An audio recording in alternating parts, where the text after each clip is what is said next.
네, 안녕하세요. 오늘은 비대면 강의로 진행을 하겠습니다. 4.4절에 등속 원운동하는 입자, 이 내용을 볼 텐데, 내용이 어렵진 않은데, 여러분들이 이제 집중해서 듣지 않으면 또 무슨 내용인지 잘 모를 수 있습니다. 많이 하지 않을 테니까, 딱 짧은 시간 집중해서 마스터해 주기 바랍니다. 자, 이번 시간에는 여기 나와 있는 것처럼 원운동을 공부하는 겁니다. 이제 원운동은 이 트랙이 원형 트랙을 이렇게 움직이는 이런 운동일 텐데, 움직이는 속도가 변할 수 있겠지만 여기서는 일정한 속도로 움직이는 아주 간단한 경우를 먼저 살펴보도록 하겠습니다. 그래서 이런 형태의 운동을 등속 원운동하는 입자 또는 그 운동을 등속 원운동이라고 이제 부르게 되죠. 쭉 넘어가는데 등속 원운동은 등속이긴 하지만 이게 지금 등속이죠. 등속이긴 하지만 이 속자는 속력을 의미하는 거지 속도를 의미할 수는 없겠죠. 왜냐하면 여기 이제 자동차가 이렇게 원운동을 할 때 속도의 방향이 계속 변하고 있죠. 그 속도는 벡터라고 했습니다. 그래서 속도의 크기가 있고 크기 즉 빠르기죠. 그리고 방향이 있는데 둘 중에 하나만 변하더라도 변하는 거죠. 그래서 방향이 변하고 있기 때문에 등속도 운동은 아닙니다. 그래서 등속력 운동이지 등속도 운동은 아니다. 따라서 가속도가 있다는 거죠. 그래서 이거는 가속도가 0이 아닌 운동이 되는 겁니다. 아시겠죠? 그래서 가속 운동이라고 할 수 있는데 자, 74페이지에 여기 이제 그림에 나온 것처럼 이렇게 보자면 매 순간순간 속도가 변하고 있어요. 그래서 A 지점에 있을 때는 여기 나와 있는 대로 이런 방향의 속도를 갖고 B 지점에 오면 방향이 이렇게 바뀌죠. 하지만 속력은 변하지 않았기 때문에 그 빠르기는 변하지 않았을 겁니다. 그래서 화살표의 크기는 지금 여기 나와 있는 대로 VI나 VF나 동일한 크기의 길이의 화살표가 되죠. 어쨌든 방향이 변했는데 그러면 A에서의 벡터 VI와 B점에서의 속도 벡터 VF 벡터를 같은 점에서 시작하도록 이렇게 옮겨서 그렸습니다. VI는 이렇게 오른쪽 위를 향하고 VF는 오른쪽 아래를 향하는 이런 형태로 되어 있고 이 둘 사이의 각도가 델타 세타라는 각을 이루고 있다고 합시다. 그런데 이 델타 세타라는 각은 A점에 있을 때의 위치 벡터와 B점에 있을 때의 위치 벡터 사이의 각도랑 같겠죠. 이 둘이 이루는 각도, 즉 RI와 RF가 이루는 각도는 요거의 수직인 VI와 RF의 수직인 VF가 이루는 각도하고 그 사이 각은 같게 될 겁니다. 그래서 이렇게 우리가 그려보고 정리해 볼 수 있습니다. 그러니까 B와 C의 이 그림을 알 수 있어야 되는데 검은색 벡터는 검은색으로 표현된 벡터는 위치 벡터 그리고 이 델타 R 벡터는 변위 벡터가 되는 겁니다. 그렇죠? 그리고 VI와 VF 이렇게 빨간색으로 표현된 벡터는 속도 벡터입니다. 이건 속도 벡터. 자, 속도 벡터 VI에서 VF로 변했으니까 이거는 속도 변화 벡터가 되겠죠. 속도의 변화가 됩니다. 그래서 우리가 이제 이 그림에서 알고자 하는 건 어떻게 가속도를 구할 것인가. 가속도 A라고 써야겠죠. 가속도 A는 우리 본래 정의가 델타 T분의 즉 속도 변화분의 시간 변화분의 속도 변화가 가속도 벡터라고 했죠. 그래서 오른쪽에 있는 이 델타 V를 여기 시간으로 나눠주면 여기에 가속도가 이렇게 구해지게 되는 겁니다. 자, 그래서 이 델타 V를 어떻게 구할 것인가 하는 문제가 여기 교재에 쭉 제시가 되어 있습니다. 자, 그래서 74페이지 아래쪽에 쭉 내려가 보면 이런 식이 나오게 되는데 이게 뭐냐면 이걸 좀 먼저 알아야겠죠. V분의 델타 V는 R분의 델타 R이 되는데 여기 위로 다시 가보면 이 그림에서 이렇게 R이 만드는 삼각형과 V가 만드는 삼각형은 닮은 꼴이 되겠죠.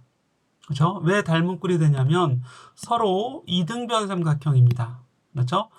RI, RF가 같고 VI, VF의 크기가 같아요. 그러면서 그 사이각이 같죠. 그러니까 삼각형으로 보자면 이 삼각형은 닮은 꼴 삼각형이 되는 겁니다. 그래서 R과 V는 닮은 꼴이기 때문에 그 비례 관계가 성립하겠죠. V분의 즉 속도, 순간 속력분의 속도 변화. 요거는 R, 순간 위치분의 위치 변화. 요거랑 같을 거 아니겠어요? 예, 이렇게 나오게 됩니다. 그래서 우리가 V는 구할 수 없지만 R은 위치니까 자로 재서 이 길이는 쉽게 구해볼 수 있습니다. 그래서 여기 있는 이 델타 V를 위에 이제 분자죠. 분자를 시간으로 나누면 그게 가속도의 크기가 되는 걸 알 수 있습니다. 그래서 다음 페이지 가보죠. 이렇게 오면 자 가속도 평균 가속도의 크기를 구하고 싶다. 그러면 델타 T분의 델타 V를 구해주면 될 텐데 이 델타 V가 바로 이 델타 T는 그대로 두고 델타 V가 위의 식에서 보면 바로 이 식이죠.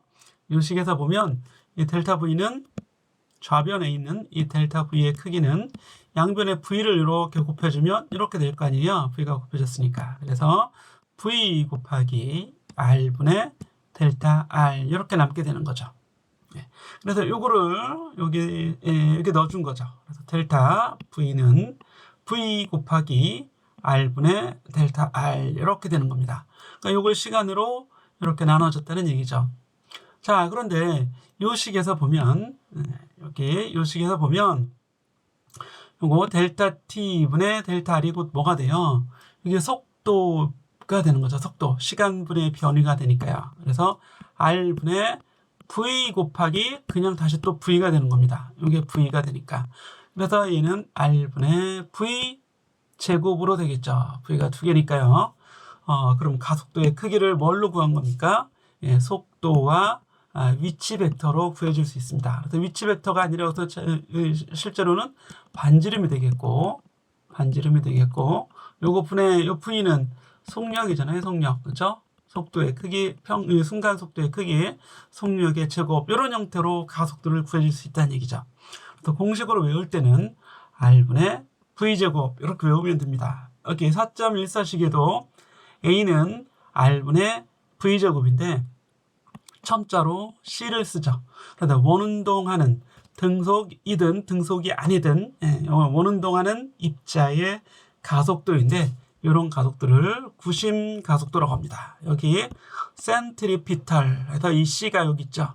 그래서 첨자로 C를 이렇게 넣어주게 되는 겁니다. 원운동하는 입자의 가속도, 원운동하는 입자의 가속도인데 특히 구심 가속도라고 쓰는 이유는 왜 그러냐면 앞에 그림으로 다시 한번 가보죠. 자, 73페이지 그림이죠. 이 그림으로 가보는데요. 여기 이 각도가 아주 작은 각도가 된다고 한번 가정해 봅시다. 델타 V, 델타 세타가 아주 작다면 0으로 근접한다면 왜 이렇게 이제 근접시킬 수 있냐면 바로 시간이 아주 짧다고 하자고요. 아주 짧은 시간 동안 0으로 극한이 되는 짧은 시간 동안에는 각도도 0으로 이렇게 줄어들게 되겠죠. 극한을 취해지게 됩니다. 예, 그러면 이 RI하고 RF가 거의 붙어버릴 거 아니에요? 자, 마찬가지로 델타 세타가 아주 작아지면 VI하고 VF가 거의 평행하게 됩니다. 이렇게. 그죠?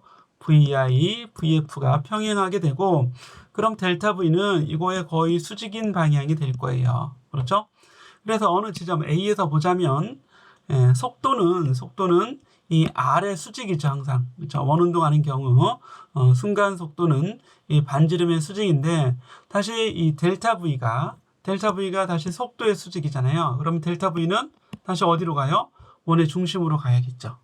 델타 V의 방향은 원의 중심이 됩니다. 왜냐하면 R의 수직인 V에 다시 수직이 돼야 되니까 다시 R과는 평행인데 원의 중심을 향하게 되죠. 그래서 델타 V의 방향이 원의 중심을 향하게 되니까 가속도의 방향은 이 델타 V의 방향하고 같아요. 그래서 이것도 방향은 원의 중심을 향하는데 이 원을 구라고 부르기도 하죠. 물론 이제 구하면 입체적인 공이 되는 건데 이걸 구라고 바꿔서 구의 중심을 향하는 가속도다. 그래서 구심 가속도라고 이름을 지은 겁니다. 쭉 내려가 보죠. 이제 75페이지인가요? 자, 이 가속도를 구심 가속도라고 하는 이유를 알았죠. 원의 중심을 향하는 가속도. 자, 오는 동안은 입자가 있어요. 오는 동안은 입자는 등속 오는 동안의 경우에는 한 바퀴 도는데 시간이 항상 일정한 시간이 걸리겠죠. 그래서 그 시간을 주기라고 합니다. 그리고 기호로는 t를 쓰게 되죠. 영어로는 period라고 합니다. period t는 시간이기 때문에 우리가 시간은 속도분의 속도 또는 속력분의 거리가 되죠. 그래서 이 시간은 t예요. t는 원을 한 바퀴 돌는 데 걸리는 그런 시간이죠. 그럼 한 바퀴의 거리는 반지름이 r이라고 하자면 2파이 r이 되겠죠. 바로 원주가 되는 겁니다. 이거를 속력은 v라고 되어 있잖아요. 그래서 2파이 r 나누기 v가 t가 되는 걸 알 수 있습니다. 이런 식. 그래서 이거를 아주 간단하게 외울 수 있어요. t는 v분의 2파이 r 이렇게 이제 암기를 해야 됩니다. 암기. 너무 쉬운 식이기 때문에 모르면 다시 또 이렇게 시간은 속력분의 거리 알아두면 되겠죠. 자, 그런데 여기 이제 또 특별한 물리량이 나옵니다. 각속력이라고 하는데요.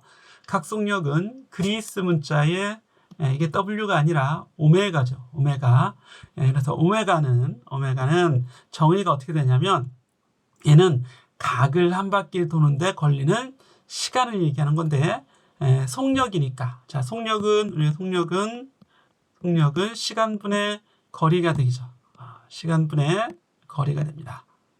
속력은 다시 보겠어요. 시간분의 거리가 되는데 한 바퀴 도는데 걸리는 속력이죠. 그런데 이 거리는 그냥 공간상의 거리가 아니라 이걸 각의 거리로 바꾸면 각의 거리는 360도가 됩니다. 그렇죠?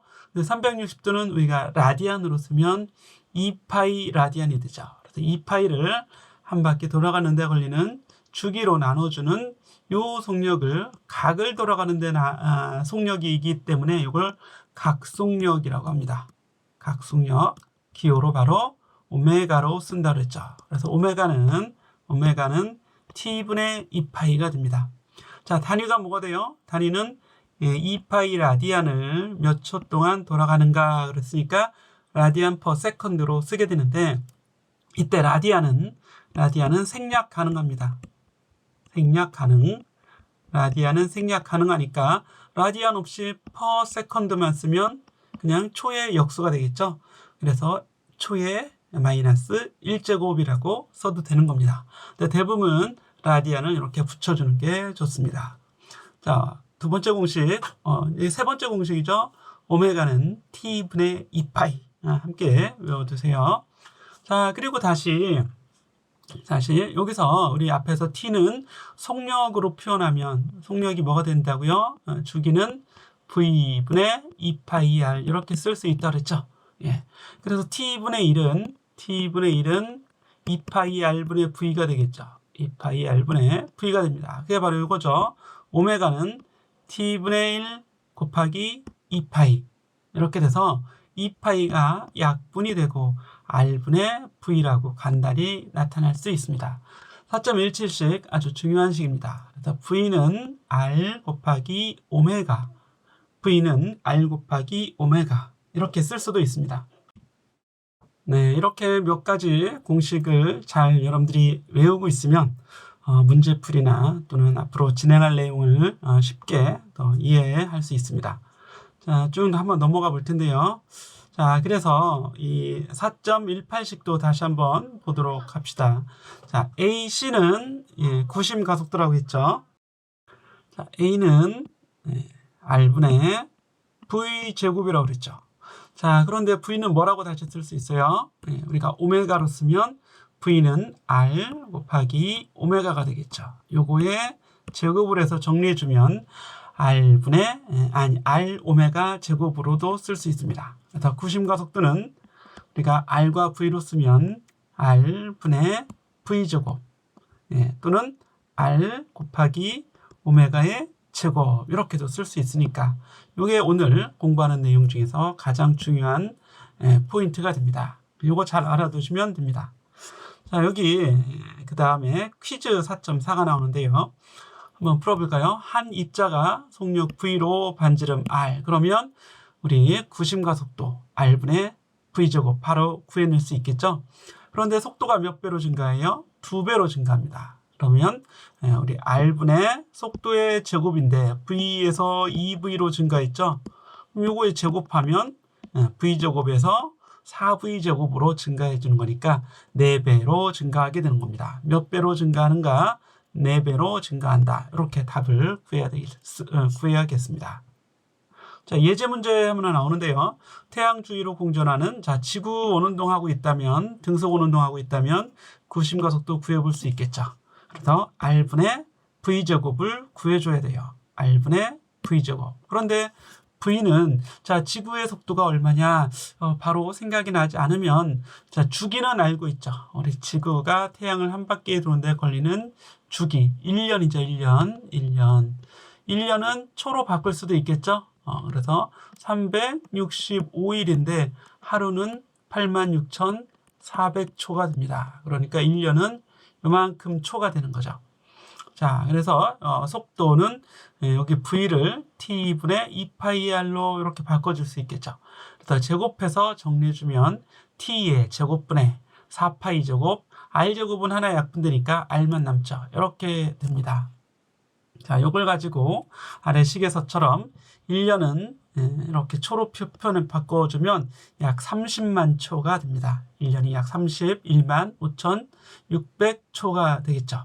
이렇게 쓰고 그리고 요거 이제 1년을 바꿔주는 거예요. 우리는 단위 변환하는 거 얘기해 줬었죠. 1년을 없애고 싶으면 1년의 제곱 위로 아래 초의 제곱만 남겨주면 되고 나머지는 그대로 정리해주면 4파이 제곱인데 지구에서부터 태양까지 거리, 지구가 이렇게 이제 태양을 돌아가는데요.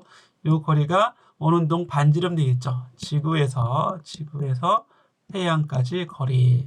그래서 1억 5천만 킬로미터 또는 약 1.5 곱하기 10의 11제곱미터가 되겠죠. 이렇게 써서 정리해주면 5.93 곱하기 10의 마이너스 3승 가속도기 때문에 단위는 미터 퍼 세크 제곱으로 바로 정리해주면 됩니다. 이렇게 이제 지구의 구심, 태양을 공전할 때의 지구 운동의 구심 가속도를 구해볼 수 있어요. 이거 가지고 지구의 각속력도 구해보자 이런 얘기죠. 자, 각속력 오메가를 구할 때는 오메가는 R분의 V 이렇게 이제 구해주면 되겠죠. 또는 어떻게 구해요? 오메가는 T분의 2파이 이렇게 구해도 되겠죠. 자, 그래서 2파이는 이미 주어져 있고 지구가 원운동하는데 걸리는 시간 주기도 1년이니까 이걸 초로 바꿔서 바로 구해볼 수 있겠죠. 그래서 T 그걸 1년을 초로 바꾸면 약 31만 5,600초가 되고 2파이 이렇게 해서 1.99 약 2죠. 약 2 곱하기 10의 마이너스 7승 라디안 퍼 세컨드 이렇게 구해줍니다. 라디안 퍼 세컨드. 그런데 라디안은 생략해서 초분의 1 이렇게도 쓸 수 있다는 거예요. 그런데 되도록이면 생략하지 마시고 써주는 게 좋습니다. 생략하면 뭐가 있었는지 모르죠. 생략하기 전에는 알지만 생략하고 나면 모르니까 없애주면 안 되고 그냥 다 써주는 게 좋습니다. 자, 이렇게 해서 지구의 각속력을 구해볼 수 있습니다. 자, 4.5절로 넘어가는데 이거 특별한 거 없어요. 그냥 계속 이어지는 겁니다. 지금 공부한 거 안에 다 들어있죠. 자, 그래서 원운동하는 입자가 있을 때 원운동하는 입자가 등속 원운동할 때는 그 가속도는 원운동 가속도는 그냥 그게 구심 가속도가 되는 겁니다. 구심 가속도가 되는 거예요. 그래서 구심 가속도 A를 구했더니 R분의 V제곱 R 오메가 제곱 요게 우리가 앞전에 이제 지금까지 공부했던 내용 요거 하나밖에 없는 겁니다. 그런데 등속이 아니라 이제 가속 속력이 증가하는 가속 원운동을 하고 있다면 속력이 변하는 거죠. 속력이 변하지만 구심가속도는 똑같이 그대로 구해줍니다. 구심가속도는 그냥 R분의 순간속도 V의 제곱, 순간속력의 제곱으로 이렇게 그대로 구해주면 돼요. 그런데 여기에 한 가지 더해서 구심가속도 보세요. 구심가속도는 여기 나와 있는 AR이 구심가속도입니다. 그래서 AR이라고 쓰기도 해요. AC를 AR이라고도 쓴다. 자, 그런데 입자의 속력이 빨라지는 건 순간 속력이 변하는 거죠. 그래서 등속 원운동은 V가 일정한 거죠. 하지만 가속 원운동은 V가 변화하는 겁니다. 그렇죠? V가 변화하기 때문에 이 구심가속도도 당연히 변화하겠죠. 일정하지 않고 크기가 계속 변화하는 겁니다. 얘는 크기는 일정이죠. A는 물론 방향은 변해요. 크기 일정 이렇게 되는 겁니다. 하지만 가속에서는 속력이 변하기 때문에 구심가속도의 크기가 변화하게 되고 또 순간속력 자체가 변화하죠. V가 변화합니다. 이건 빠르기예요. V 속력이 변화하는데 이게 그럼 얼마나 빨리 변화하는가? 그게 바로 가속도가 되죠. 그래서 이 가속도를 구할 수 있어요. 그래서 이 가속도는 AT라고 첨자를 T로 써줍니다. 그래서 속력 빠르기의 변화율이라는 얘기예요. 이거는 바로 dV dt가 되겠죠. 델타 T분의 델타 V인데 순간 속력의 순간 변화율 그래서 그냥 바로 미분해 줍니다. dV dt 이런 가속도, 요 가속도를 첨자 t를 써서 접선 가속도라고 합니다. 무슨 가속도? 접선 가속도예요. 접선 가속도. 그래서 그 가속 오는 동안은 입자의 가속도는 두 개가 있어요. 자, 구심 가속도 그리고 접선 가속도가 있는데 이 구심 가속도를 다른 말로 지름 가속도라고도 합니다. 또는 반지름 가속도라고도 하죠. 왜냐하면 구의 중심을 향하면 그게 바로 반지름의 반대 방향이 되잖아요. 그래서 뭐에 평행하냐? 반지름 또는 지름에 평행하다. 그래서 지름 가속도라고 하는 거고 접선 가속도는 바로 이 지름 가속도하고는 서로 수직이 됩니다. 여기 그림에 나온 것처럼 보세요. AT 요게 접선 가속도죠. AR 요게 지름 가속도입니다. 지름 가속도 이게 접선 가속도 서로 수직이죠. 자, 서로 수직인 두 개의 양이 있을 때 그 합성된 더해진 양이 전체 양이 되겠죠. 그래서 벡터적으로 더하면 바로 이 대각선이 됩니다. 그래서 이 A가 그냥 전체 가속도예요. 자, 원운동하는 특히 가속 원운동하는 입자의 가속도는 지름 가속도와 접선 가속도가 있는데 접선 가속도는 접선 방향에 즉 원에 접하는 방향이 되는 거고 지름 가속도는 원의 중심을 향하는 구심 가속도가 되는 겁니다. 이렇게 여러분들이 알아두고 쭉 정리를 해줘야겠습니다. 이걸 정리한 내용이 이제 본문 내 내용이 되는 거예요. 자, 그래서 77페이지로 가보면 자, 이제 정리가 되어 있습니다. 4.19식. 자, A는 전체 가속도죠. 입자의 가속도. 뭐 굳이 구분하기 위해서 전체 가속도라고 하는데 그냥 가속도라고 하면 됩니다. 네, 그리고 AR이 바로 요게 지름 가속도가 되는 거죠. 지름 또는 구심 가속도라고도 하고 AT가 이게 바로 접선 가속도가 되는 거죠. 이렇게 해서 두 개의 성분의 가속도가 있는데 이 둘은 서로 수직입니다. 자, 그리고 접선 가속도를 어떻게 구한다고요? 바로 빠르기의 순간 변화율 dV dt 속력의 변화율 그리고 AR은 AC랑 크기가 같아요. 방향을 굳이 얘기하지 맙시다. 그냥 크기만 얘기해 주면 돼요. AC와 AR의 크기는 R분의 V제곱. 방향은 어디를 향해요? 원의 중심을 향하는 방향이 됩니다. 자, 이렇게 해서 우리가 좀 정리해보죠. 자, 쭉 넘어가 볼 텐데요. 그래서 이 전체 가속도는 바로 이렇게 둘이 수직하는 성분이 AR하고 AT니까 A의 크기는 루트 AR의 제곱 더하기 루트 AT의 제곱, 이렇게 루트 AR의 제곱 더하기 AT의 제곱 이렇게 나오겠죠. 서로 수직한다고 그랬죠. 수직하는 두 개의 합성 그러면 바로 대각선이 됩니다. 자, 이렇게 여러분들이 기억을 해주시면 되겠습니다. 자, 그러면 우리 4장의 퀴즈 4.5번 문제 한번 풀어보죠. 자, 한 입자가 어떤 경로를 따라 움직이고 있어요. 그 속력이 시간에 따라 증가하고 있다. 그러면 V가 일정하게 증가하는 거죠. V가 일정하게 증가합니다. 다음 중 입자의 가속도 벡터와 속도 벡터가 평행인 경우는 어떤 경우인가? 자, 가속도 벡터 A가 있어요. A도 있는데 이거랑 같은 방향이거나 또는 반대 방향이라는 얘기죠. V가. 그렇죠? 그래서 서로 평행인 경우는 자, A번에 경로가 원형일 때, 경로가 직선일 때, 경로가 포물선일 때 이렇게 되어 있습니다.